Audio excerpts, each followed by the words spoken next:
Welcome back. It's Kendall the Gulf Coast Ballin, the Panhandle Pro from Pensacola, Florida, and it is, as you know, and you see, it's another episode of the Smoke Screen where we watch new movies, old movies, your favorite movies, your least favorite movies, and just give an up-to-date opinion on it, a different synopsis, and all that good stuff. And I got with me the Smoke crew. It's B, it's Rose, Takara, and Tip, the bartender, because don't forget to tip the bartender.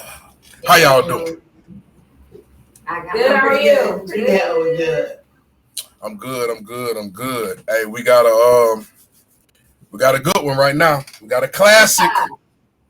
Yes, indeed. We got a classic today. We're gonna be talking about coming to the original. Whose pick was this?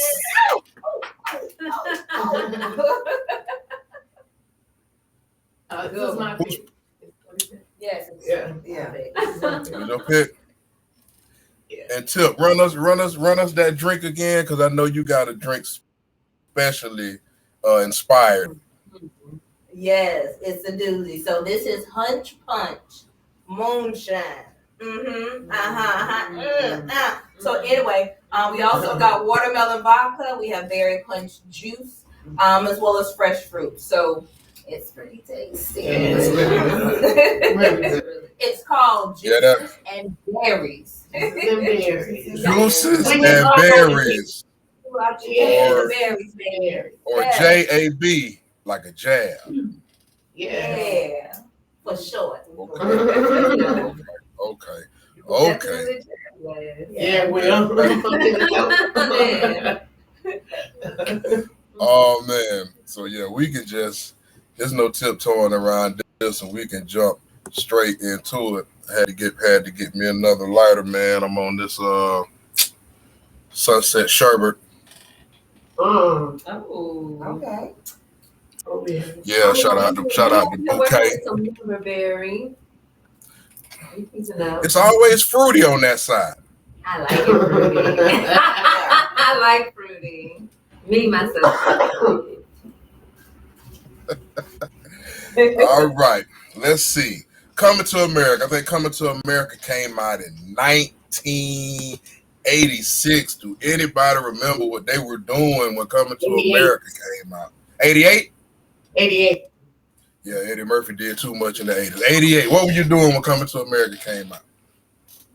I was 12. I was watching My Little Pony. I don't know. I'm playing with my Who knows? Read a book. I wasn't worried. Definitely wasn't worried about Coming to America at that exact time. I was 7, and I pretty much watched whatever my mom and my daddy told me to watch when they told me to watch it. So if they was watching Coming to America, I was watching Coming to America. Yes.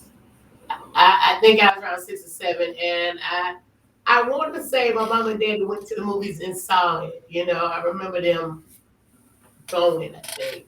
But yeah, I was being a little girl. Honestly, it's been a while. I mean, it was a long time before I actually watched Coming to America. All the way through. I didn't watch it when I was young. When was the first? When did y'all see it? When did you see it? Y'all remember when y'all saw it for the first time? The 90s. I was thinking the 90s, probably high school. Yeah, I was thinking might have been the late high school. I wouldn't say high school for me. For me, it's probably high school. Like high school. High school? Yeah, I didn't watch a lot of movies like that. I'm pretty sure I was still in like elementary school when I seen it. I want to say like maybe early 90s. Definitely early 90s. Yeah. Yeah, I don't remember watching it when I was younger. I can't really remember. I think I probably was in middle school. Okay. Now this is a classic. Yeah, a lot of people in here, a lot of actors and actresses.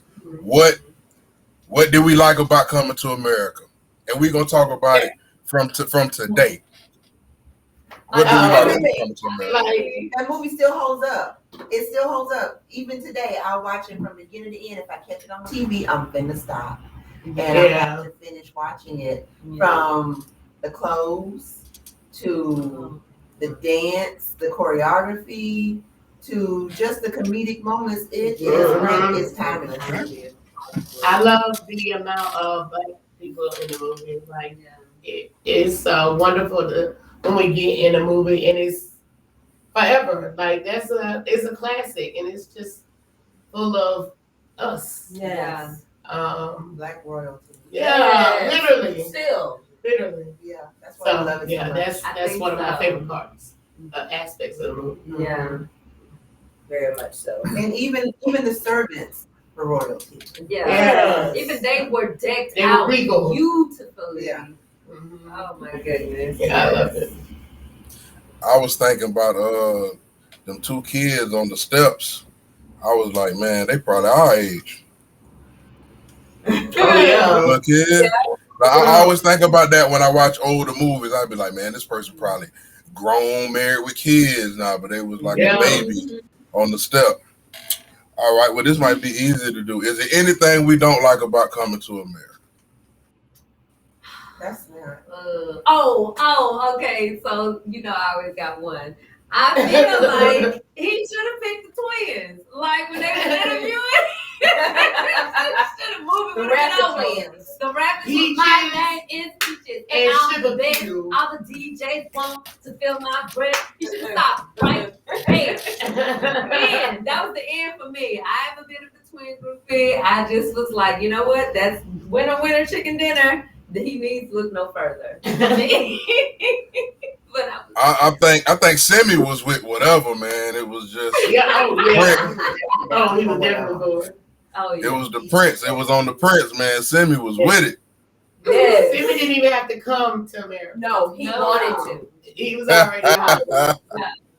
And with the babies. He was all right. He didn't even need and that. where are the rose petal bearers? Right? What is this? What's happening? So who y'all like? It's a lot of royalty in Zamunda. Who y'all like? Who was the freshest? Who was the flyest? Out of everybody. The Queen of Zamunda.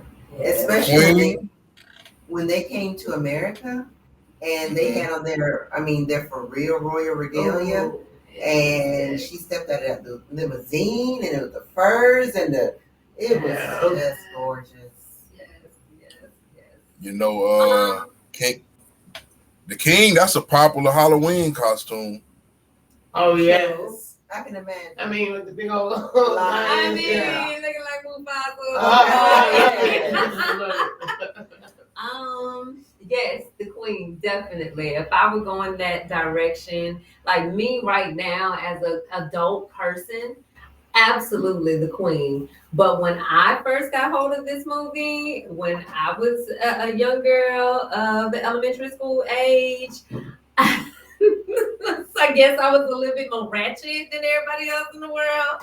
Because I don't even know her name. Patrice. She had my heart. Like every time she stepped out with like a little crop top and a little bitty skirt. Oh man, I was like, when I get older. That little pink number with the pink crop top and the pink skirt. I was like, babe, she was always coordinated. Yeah, when I get older, that's just what I was like. You know who was real fly? Even though I ain't like him, but was fly was Daryl. I ain't really care for Daryl, but Daryl was fly for the time. Yeah. Like he always had and then he had that old red bit. Oh, the car you coming Daryl had that bread. I mean, and he was I think that's really what turned me off from him. Even back then, he was light skinned, and he thought he was real pretty, But man, Daryl was caked up. He was cheap. Who cares that he's caked up? He was cheap. He didn't want to spend no money. He could have all the money in the world, but if you don't want to spend it, what? No, he didn't put nothing in the trade. Nothing. Zero. And then took credit for the other man's business. That was horrible. That was horrible. But he was still fly. And that red coat, I like coat. Yeah, he was cute. That red coat he wore to the basketball game and rolled back in the day. Baby, that is. Yeah, he was fly. That's right. I would put that on. I think it's fly. That's cute. Yeah, I like colors. So we already know Takara ain't feeling Daryl because he light skinned. Who you feeling? Who y'all was feeling? I said that's not all the reason why, but I mean. Well, rolling into this, I know you're not gonna pick him for this. Who was looking good in the movie? Who was jumping off the screen? And for me, it was Patrice. Like y'all said something about Patrice. There's no way she's supposed to have been like getting the scraps in this movie, man. Like, come on, they played her. They played her. And it reminds me of how people now be like they like Pam over Gina. Yeah, you know what I'm saying? I was like, man, there's no way Patrice supposed to be getting these scraps, man. And she was a little more. She was about it. Yeah, she was about it too, man. Going for the scraps. She was trying to get her her sister's boyfriend. That's what she was going for. It wasn't that's what she was being given. That's what she was trying to get. Yeah, this is true. This is true.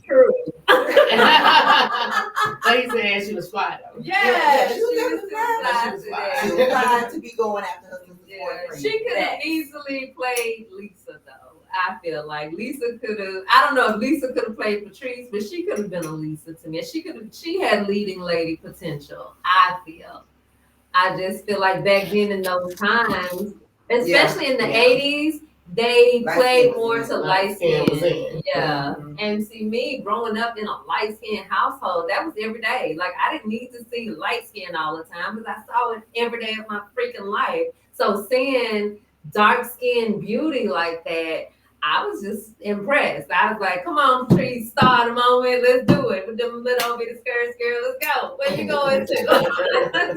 And Lisa, she looked like my sister. Then I adored my sister. Like, she cute. She cute. But let me see what this person, I don't know nothing about her. Let me see what she got going on over there. And also, go ahead.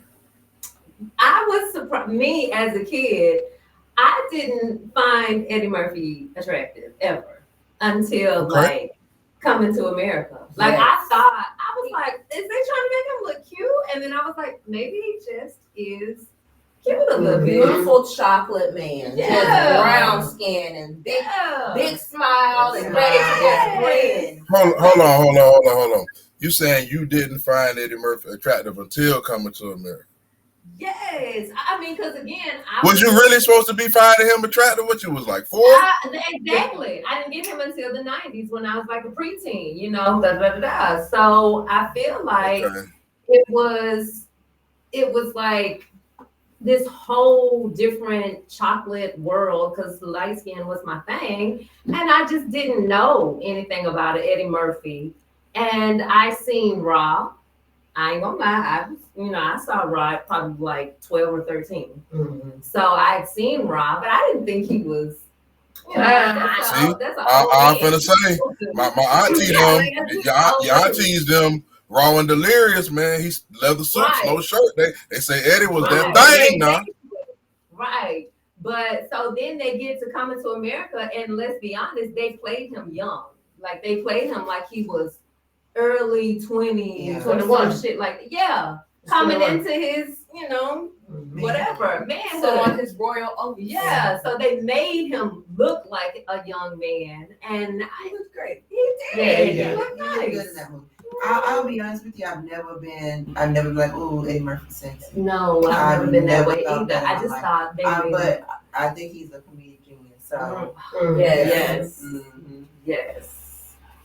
Okay, let's get into this. I think this is probably the most interesting.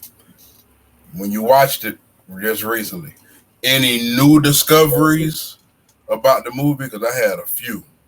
Any new discoveries, things you didn't notice before, things you're just not picking up on? I'll tell you one of mine. It was a shot. I forgot what part of the movie, but it was a shot. But it was going to go into McDowell's and they show outside. It's like 4 arcs on the building. I don't know if y'all seen that. It's arcs everywhere. It's the arc on the main side.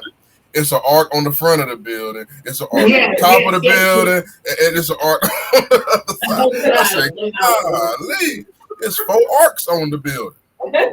He wants to know it's McDowell. It was McDowell. Not McDonald's. Do not get it confused. Get it right. everywhere. For me, I didn't know that was Cuba Gooding Jr. You Until didn't? later in my years. I didn't know that was him in the seat in the barbershop. So He ain't even say nothing. not one word. Not a speaking role. Not one word. Shout out to Cuba. Anybody else anything? So I didn't realize in the first dance scene, I don't know why I didn't realize that their outfits were beads. Even though I heard the in the dance, I didn't realize. I thought they were like cloth or some material, but they're actually beads or some kind of stone. Wooden beads. Yeah.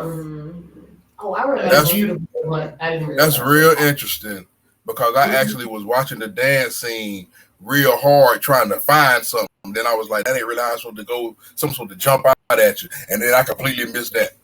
I was looking for something and completely missed that. I think I seen a feather. They had tail feathers or something. Yeah, they had And then I completely missed that.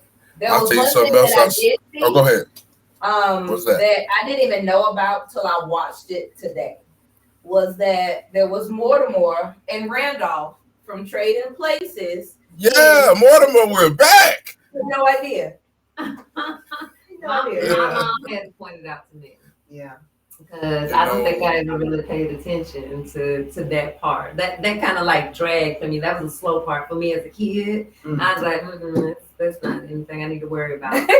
And Mortimer, we're back. I'm like, oh. If you notice, that's one of Eddie's things. Yes. I know I pick up on it. Eddie, he takes characters or mentions them in other movies. He does that sometimes. Yeah. You remember in Life, when he was fighting Goldmouth, he said, I know a chick named Della hit harder than you, which is from Harlem Nights. You know what I'm saying? So I think that's an Eddie thing. Yeah, he does it. Something I noticed, and I definitely wouldn't have noticed it till now because I recently have gotten into gemstones and stuff like that, and I'm trying to start I'm starting my family jewels. But with that being said, bro, the crown that King Jeffrey Joseph had on, I was looking. That was easy $2-3 million worth of stuff on his crown. Oh yeah. Like to us, yeah, we was looking. It's like just looked like a gold crown, but he had big gemstones all the way around, emeralds, rubies. That was easily $2-3 million worth of stuff on the crown, man. I was just like, I paused and I was like, oh yeah, he got a lot going on right there.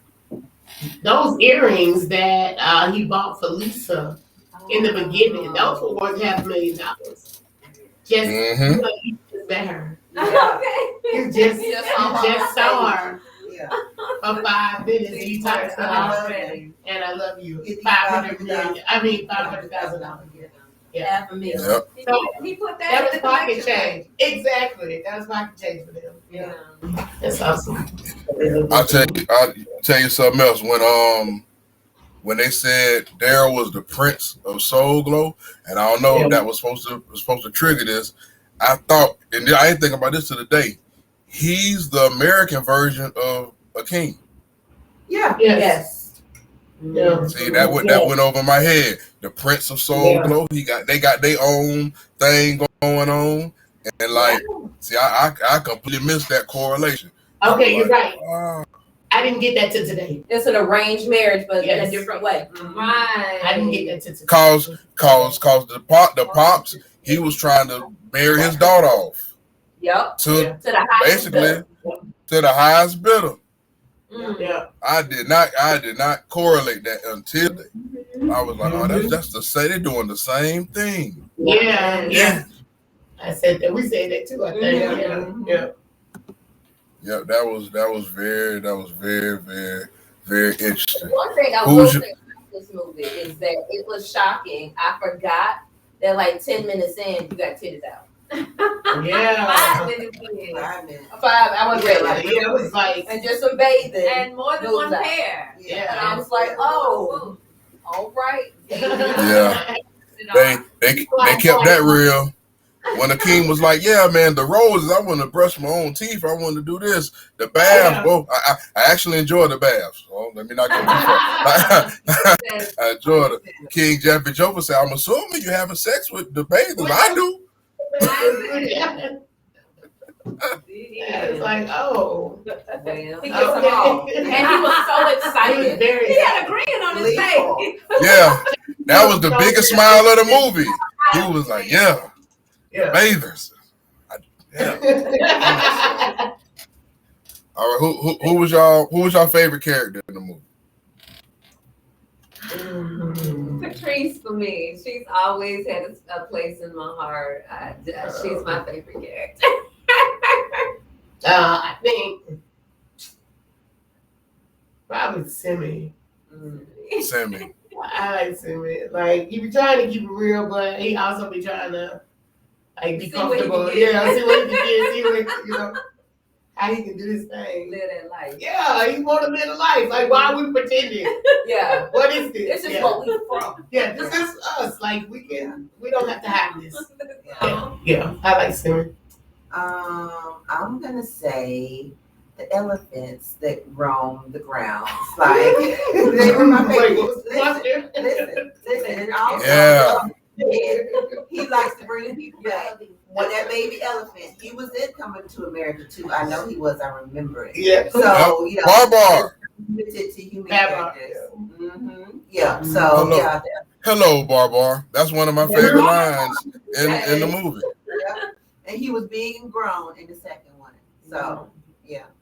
Like you got pet elephants. It's already giraffes and lions roaming around here because you know it's Africa, but this one actually your home, boy. Hello, Barbar. Yes. Like, okay. Let's see what you got going on. And then Mr. McDowell wanted to bring him in his house, like, you know, like he's showing him some stuff. Yeah, like he's showing him some. This man got a pet elephant. He got a pet elephant. You think this pumpkin, this little train means something? Train. In your kitchen. Right? You got a train I can get on? Yeah. That's how I live. I got money with my face on it. Yes. Cut it out. Cut it out. I honestly like Lisa. I liked how Lisa wasn't afraid to stand up for herself and be like, nah, I don't really want to do this. Yes, he got money, but he doesn't make me happy. Yeah. So I appreciated Lisa being honest with herself. I like that. That was character. That was character. I never thought about my favorite character in this movie. I'm gonna tell you which one mine is. It's gonna come off biased because he's actually my favorite actor. But I like the minor role that Samuel L. Jackson played. Because did he not sell that role, man? And if you know his story, man, you'll know like, oh yeah, he was trying to nail it because he didn't start. He's like in his late 30s. Like then he's starting damn near 40, you know, because he's like 70 now. So like it was like ain't no telling where he was living at when he made Coming to America. He was on drugs at some point. So like he needed to get that role, and he needed to get another one. And just he really sold that role, man. The eyes bugging and the whole. I was just saying the eyes for me. Oh man, yeah. He just had that memorable face and that voice, and that presence. Yeah. It was just. And mind you, he's never won an Oscar for real, but he did just get an honorary Oscar. So. Did he? Yep. Denzel Washington presented it to him. Yep, Really? they just. Yep. Oh. He just got one because I didn't know how to feel about that. Again, that's my favorite actor, and I'm like, okay, the honorary Oscar. I was like, man, is that real? I mean, I know it's real because the Academy's presenting it, but like, I want him to get one. But I'm gonna take that though, because that's what they really saying is like, you should have been had one. Yep, that's what they were saying. Yeah. That's what they really He really have. He really so many should. amazing roles he's Oh played yeah. since then, and including that one, you know. So Yeah, so shout out to him, man, and boy, they took him down in there with a mop. So,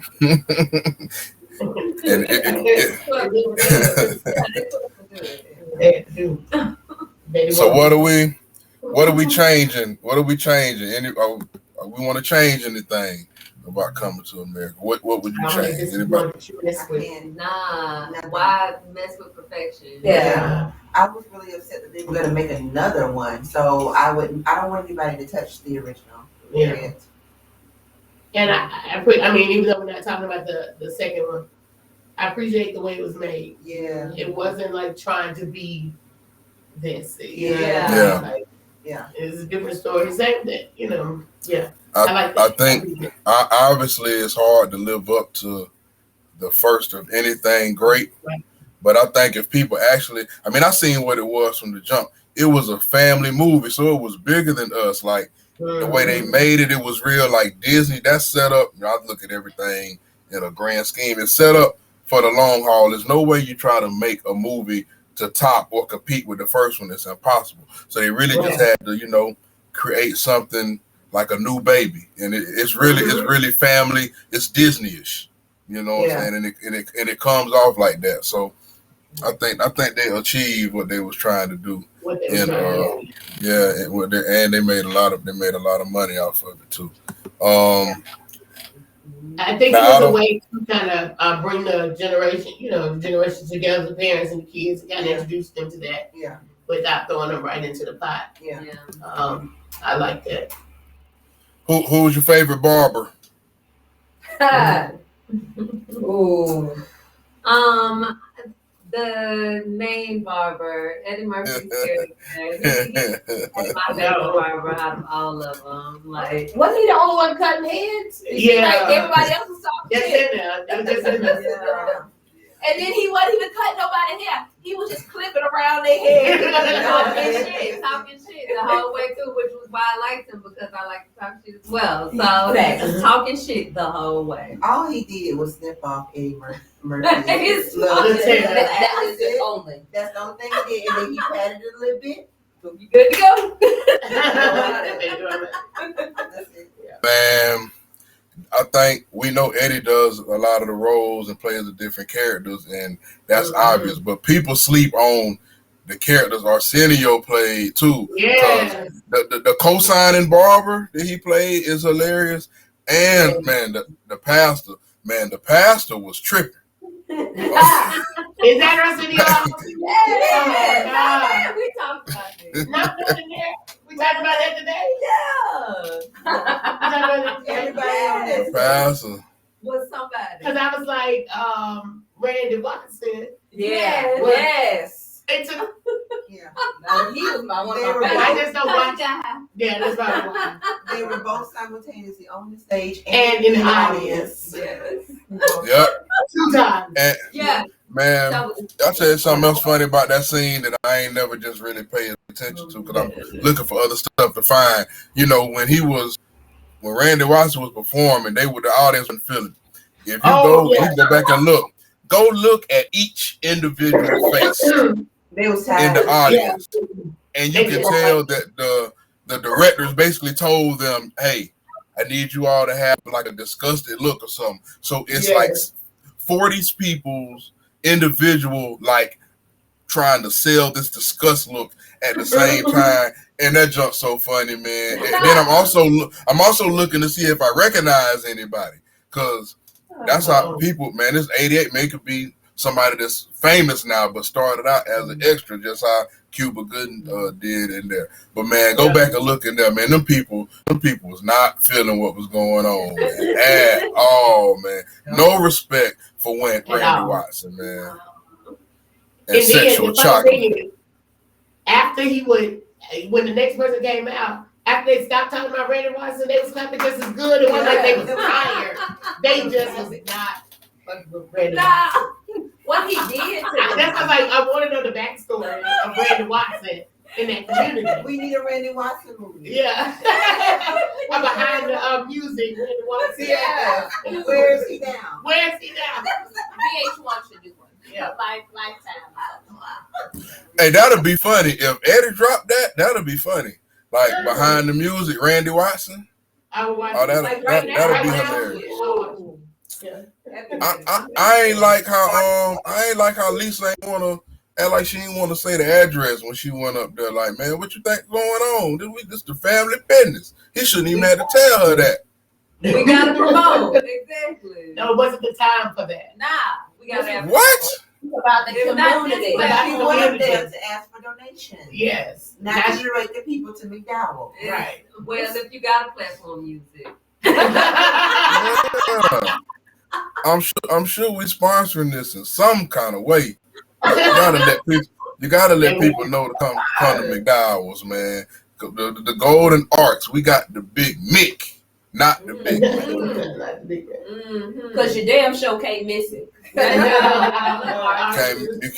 You can't miss it. I was saying, looking at Louis Anderson. Louis Anderson just passed a couple months ago. Y'all was looking at him in there, and then it was good. He made part 2, so he got in part 2. Yeah, I thought that was dope, man. That's just a classic movie.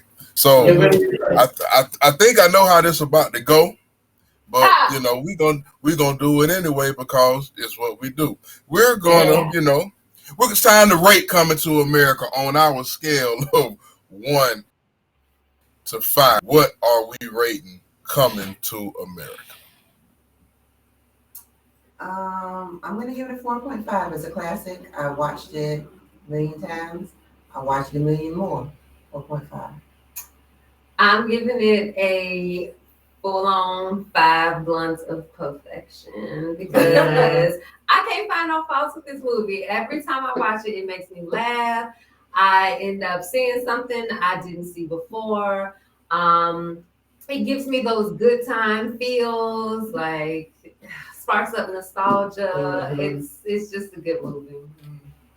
I'm also going to give it 5 blunts. I don't throw those around willy-nilly, but this is a classic, and I feel like nothing I can do would make it better. No. Nothing I can suggest would make it better. So, yeah, 5. All right. So me, hey guys, I'm gonna give it 5 shots for all the shit they said.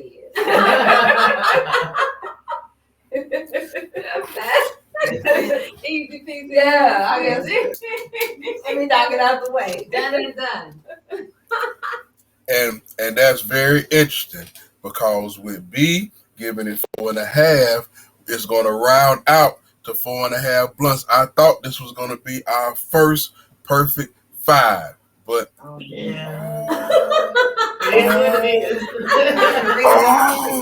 it. Almost. But yeah, this movie is comedy perfection. Yes. Written perfection. Like it's pretty much a flawless movie, man. I wanted to see. I like to be a fly on the wall in the theaters when they spun the globe and put the magnifying glass on Queens and hear the laughter in the theater back then, thinking that like where we find somebody fit for a king and like they go in the Queens. Like I would like to hear how they laughed at that back then. That's pretty funny. Yeah, that's pretty funny, man. So that will do it for another episode of The Smoke Screen. Again, we just talked about Coming to America. This movie is pretty much on a lot of people's top 5 movie around Mount Rushmore's. It's some people's favorite movie of all time. It ain't gonna get no better than Coming to America. So, with that being said, it's been another episode of The Smoke Screen, and we will catch y'all later.